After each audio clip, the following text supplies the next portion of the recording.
on en entend parler depuis plusieurs années. Quand je vois ces images, je suis désolée.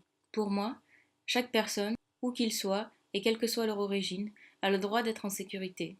Je me suis alors posé la question, comment, en tant que designer graphique, puis-je venir en aide aux migrants en difficulté? Marseille est l'une des grandes portes d'entrée de l'immigration en France. C'est alors dans cette ville que j'ai commencé mon investigation. Dans un premier temps, j'ai rencontré la journaliste Nina Hubinet. Elle m'a parlé de son expérience avec les réfugiés et a évoqué quelques histoires. Plus tard, je me suis rendue au Vidéodrome de Marseille pour assister à la projection du film J'ai marché jusqu'à vous de Rachid Oujdi. Dans ce film, j'ai appris beaucoup de choses à propos des lois françaises et de l'accueil des migrants à Marseille.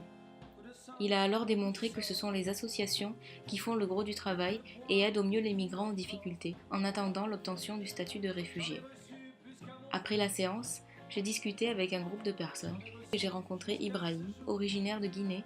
Il m'orienta vers sa marraine, qui était la présidente de l'association Hors Piste, organisatrice de l'événement. J'ai revu Ibrahim plusieurs fois à Marseille. Nous sommes devenus amis.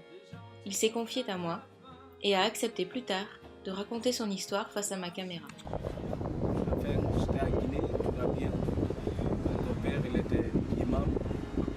Mais depuis qu'il est décédé, tous les problèmes sont venus maintenant dans la famille. Mon oncle est venu à la famille, donc il a récupéré tout ce que mon père a possédé. Il s'est remarié avec ma mère, ne fait que faire la guerre chaque fois. Bon, un jour, je me mets dedans, donc il m'a frappé, il a cassé mon bras. Depuis lors, ma mère a décidé que ce n'est pas la peine de rester. Elle a acheté, sinon mon oncle va me tuer. C'est à cause de ça.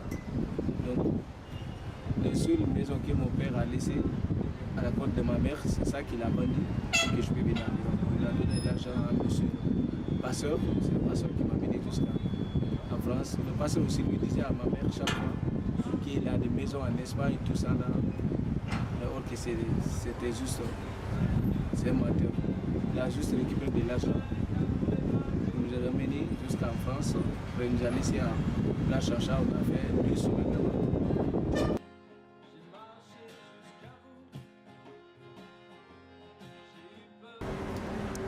C'est toute mon histoire.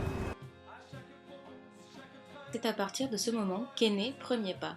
C'est un outil pour permettre aux migrants venant d'arriver d'avoir accès à toutes les aides existantes et faciliter leur insertion malgré la barrière de la langue. Il se présentera sous forme de 3 guides, respectivement pour connaître ses droits et les différentes étapes pour demander l'asile à Marseille, accéder à un répertoire d'adresses coordonnées et informations sur toutes les aides disponibles à Marseille en termes de logement, nourriture, santé, administration, hygiène et cours de français. Puis, un guide de la langue française pour aider les migrants à communiquer.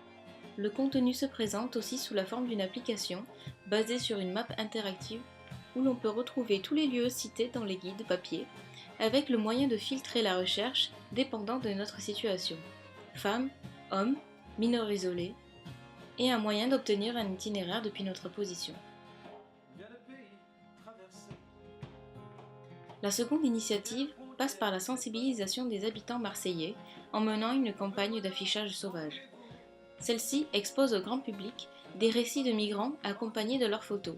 À l'image des petites annonces, les affiches ont une partie détachable sur laquelle est inscrite une petite idée pour venir en aide aux migrants sans pour autant investir de l'argent.